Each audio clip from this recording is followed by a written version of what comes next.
याद है दोस्तों, एनिमल फिल्म की हीरोइन रश्मिका मंदाना ने अटल सेतु ब्रिज को वर्ल्ड क्लास इंफ्रास्ट्रक्चर कहा था।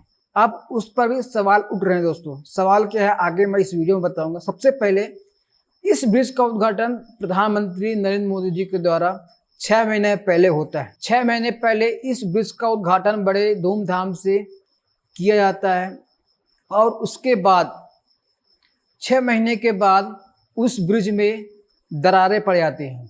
दरारें कैसे दोस्तों कि जो रैंप होता है, रैंप जो सड़क से और ब्रिज को जोड़ती है रैंप, उस रैंप में दरारें पड़ गई हैं। दरारें कितनी बड़ी बड़ी दरारें पड़ी हैं दोस्तों, आप देख सकते हैं स्क्रीन पे कितनी बड़ी बड़ी दरारें पड़ी हैं।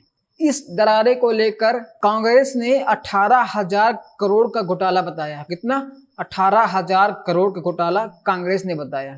ऐसे ढेरों योजनाएं हैं जिनका उद्घाटन प्रधानमंत्री नरेंद्र मोदी जी के द्वारा होता है और ऐसे ही कई सवाल उन पर उठते हैं। अटल सेतु की तरफ जाने वाला रैंप, सड़क से और उस सेतु को जोड़ने का काम करते रैंप, जो रैंप बनाया गया उस पर बड़े बड़े दरारें सामने आई हैं। बड़े बड़े दरारें सामने आने पर देवेंद्र फडणवीस कहते हैं कि साहब ये तो रैंप पे दरारें आई हैं, अटल सेतु पर दरारें थोड़ी ना आई हैं। उनका कहना है कि दरारें जो आई हैं वो अटल सेतु पर नहीं आई हैं, दरारें आई हैं रैंप पर, जो सड़क जाती है अटल सेतु ब्रिज पर। उनका कहना ये है, उनका कहना मतलब ये है कि दोस्तों कि जो दरारें आई हैं रैंप पे आई हैं, ना कि अटल सेतु ब्रिज पर। तो दोस्तों जो अटल सेतु ब्रिज पर जो दरारें आई हैं उस पर प्रतिक्रिया देते हुए देवेंद्र फडणवीस ने क्या कहा अपने एक्स ट्विटर अकाउंट पर, अटल सेतु पर कोई दरारें नहीं है, ना ही अटल सेतु को कोई खतरा है। ये तस्वीरें अप्रोच रोड की हैं, लेकिन यह साफ है कि कांग्रेस पार्टी ने झूठ के सहारे दरार का एक लंबा प्लान बना लिया है। चुनाव में संविधान बदलने की बातें हों, चुनाव के बाद फ़ोन से ईवीएम अनलॉक और अब ऐसी झूठे बातें कर रही हैं। देश की जनता ही इस दरार प्लान कांग्रेस की भ्रष्टाचार आचरण को परास्त करेगी। ये कहना है, ये एलिगेशन लगा रहे हैं कांग्रेस के ऊपर देवेंद्र फडणवीस ने कहा है। क्या इसका कोई गारंटी है कि यह जो दरारें आई हैं रैंप पर, ये अटल सेतु पर नहीं आएंगी? इस तरीके का जो मटेरियल इस रैंप पे यूज हुआ है, क्या इस तरीके का मटेरियल उस पर भी अटल सेतु ब्रिज पर यूज हुआ है?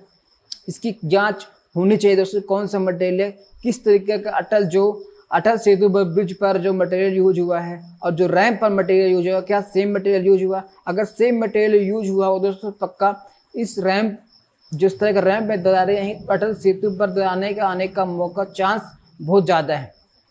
आप समझ सकते हैं दोस्तों कि किस प्रकार का ये 18,000 करोड़ का घोटाला जो कांग्रेस ने बताया है इस अटल सेतु ब्रिज के नाम पर। प्रधानमंत्री द्वारा उद्घाटन किया गया योजना, 3 ऐसे योजनाएं हैं कि इसका उद्घाटन भी स्वयं प्रधानमंत्री जी के द्वारा किया गया था। सबसे पहला उद्घाटन किया गया था प्रधानमंत्री जी के द्वारा कि उज्जैन के मंदिर में सप्तऋषि जी की मूर्ति लगाई जाती है और थोड़ा सा हवा का झोंका आता है, पूरी तरीके से थोड़ी सी आंधी आती है और पूरी तरीके से वह बिखर जाता है, टूट जाता है। इसका उद्घाटन भी स्वयं प्रधानमंत्री जी के द्वारा किया है। ये इतनी बड़ी भ्रष्टाचारी है, क्या ये भ्रष्टाचार नहीं है?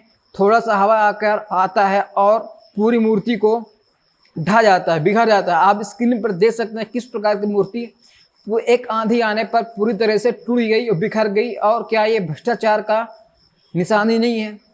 दूसरा, पूर्वांचल एक्सप्रेस का उद्घाटन स्वयं प्रधानमंत्री जी करते हैं और उस पूर्वांचल एक्सप्रेस में 15 फीट का गहरा गड्ढा हो जाता है।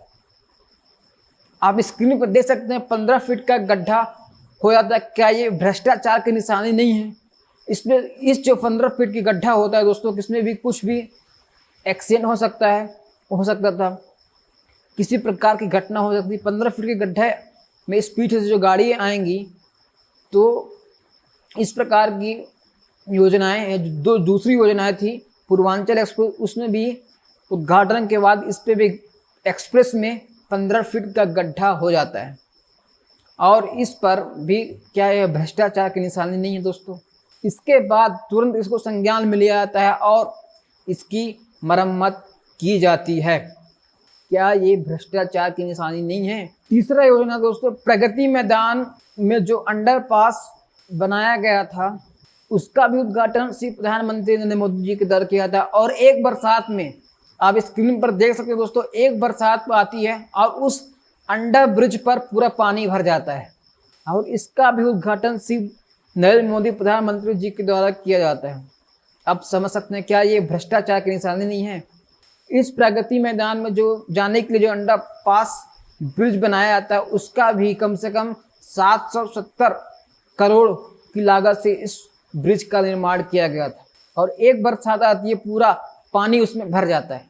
क्या ये भ्रष्टाचार की निशानी नहीं है? चाहे आप अटल सेतु ब्रिज में जो दरारें आई हैं उसके क्या भ्रष्टाचार की निशानी नहीं है? दूसरा, पूर्वांचल एक्सप्रेस में जो घटनाएं हुई, 15 फीट का गड्ढा हो गया, क्या ये भ्रष्टाचार की निशानी नहीं है? इसमें मैंने आपको 4 मिसालें दी दोस्तों कि जो इस प्रकार का जो प्रधानमंत्री नरेंद्र मोदी ने उद्घाटन किया था और उसका हाल पूरा बुरी तरह से बेहाल हो गया। सबसे पहला, अटल सेतु ब्रिज में जो दरारें आ रही है। दूसरा, पूर्वांचल एक्सप्रेस में जो 15 फीट का गड्ढा हो गया। तीसरा, अंडरपास ब्रिज में जो पानी भर जाता है। तीसरा, उज्जैन के जो मंदिर में जो सप्तऋषि का पुतला मूर्ति स्थापित की जाती है और हवा के एक झोंका आता है, पूरे तरीके से बिखर जाता है। तो दोस्तों, कांग्रेस ने एलिगेशन लगाया, सरकार पर एलिगेशन लगाया है कि नरेंद्र मोदी ने 6 महीना पहले अटल सेतु का उद्घाटन किया, खूब प्रचार प्रसार किया, खूब फोटो क्लिक करवाई। अब खबर यह है कि 18,000 करोड़ से बनी अटल सेतु पर दरारें आ गई हैं। यह साफ तौर से भ्रष्टाचार का मामला है। ये एलिगेशन लगाया कांग्रेस ने, सरकार को लगाया। तो दोस्तों, जो अटल सेतु ब्रिज पर जो रैंप में दरारें आई हैं उस पर प्रोजेक्ट मैनेजर कैलाश गड़ग ने क्या कहा, आप खुद सुन लीजिए। रैंप आई होगा, ये जो है मेन ब्रिज का जो है कनेक्टिंग पार्ट है, जो कोस्टल रोड न बनने की वजह से लास्ट मोमेंट में बनाया गया है। यहाँ पे कॉम्पेक्शन हुआ था, हाउएवर ये नियर बाई खाड़ी रहने से पहली बारिश में सॉइल सेटल होता है, तो this are the minor cracks. और ये जो है माइनर क्रैक्स में फिलिंग का ऑलरेडी काम चालू हो गया है, एंड कल शाम तक ये रिपेयर हो जाएगा।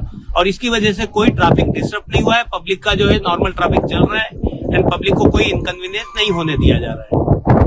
दोस्तों, जो प्रगति मैदान अंडरपास ब्रिज को बनाने के लिए कंपनी L&T को दिया था, इस L&T कंपनी ने 2 बार इलेक्टोरल बॉन्ड खरीदता है।